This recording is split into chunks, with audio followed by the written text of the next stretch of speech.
বন্যা কবলিত ফেনী নিম্নাঞ্চল ও নদী তীরবর্তী এলাকায় পরিস্থিতি ধীরে ধীরে স্বাভাবিক হচ্ছে।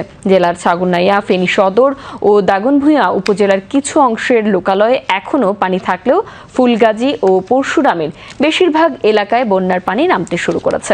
দুর্গত এলাকায় পানি নামার সঙ্গে সঙ্গে ভেসে উঠেছে ক্ষতচিহ্ন। যে অনেক এলাকায় খাদ্য ও নিরাপদ পানির সংকটে বানভাসী মানুষের ভোগান্তি এখনও কমেনি।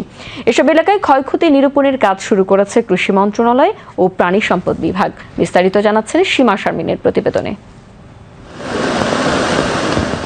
ঘর থেকে পানি নামলেও বাড়ির উঠোনে এখনও বিদ্যমান হাঁটু পর্যন্ত জল। রান্নার নেই কোনো পরিস্থিতি।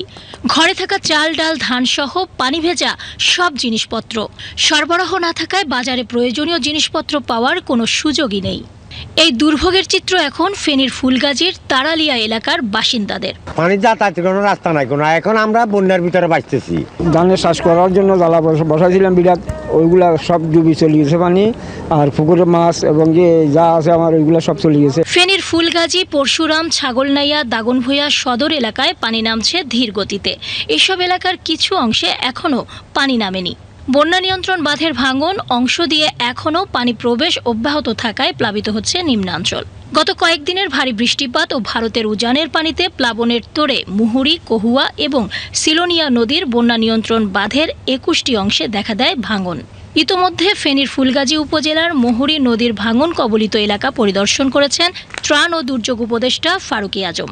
তিনি ক্ষতিগ্রস্তদের বাড়িঘর দ্রুত মেরামতের আশ্বাসের পাশাপাশি জোর দেন মুহুরী, কহুয়া ও সিলোনিয়া নদীর নিয়ন্ত্রণ বাঁধ টেকসইভাবে নির্মাণের ওপর। শক্তিশালী বাঁধ এবং উদ্যোগ আয়োজন প্রয়োজন, সেটা দেখার জন্য এই অভিজ্ঞতার আলোকে যে বড় ধরনের প্রজেক্টের আয়োজন করা হচ্ছে।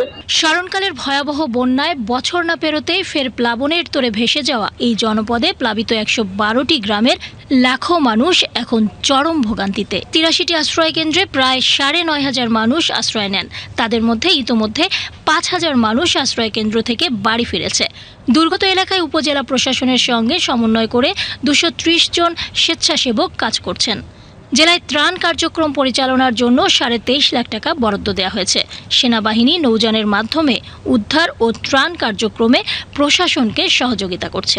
এদিকে নোয়াখালীতে কয়েকদিনের পাহাড়ি ঢল ও ভারী বৃষ্টিপাতের পর শুক্রবার থেকে পরিস্থিতির উন্নতি হতে শুরু করেছে। তবে জেলার নিম্নাঞ্চল ও শহরের বেশিরভাগ এলাকায় এখনও বন্যার পানি জমে রয়েছে। কালকে রাত থেকে এখানে অনেক বৃষ্টির পর থেকে পানি সরার কোনো নেই। রাতও অনেক বৃষ্টি ছিল, সকালেও বৃষ্টির কারণে মানুষের চলাফেরা কষ্ট যেতেছে।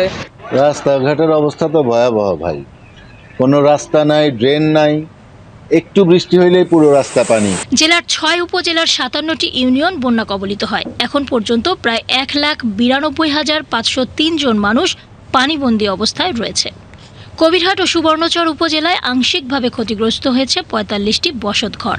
দুর্গতদের চিকিৎসায় 51টি মেডিকেল টিম গঠন করা হয়েছে। সীমা শারমিন, বিটিভি নিউজ।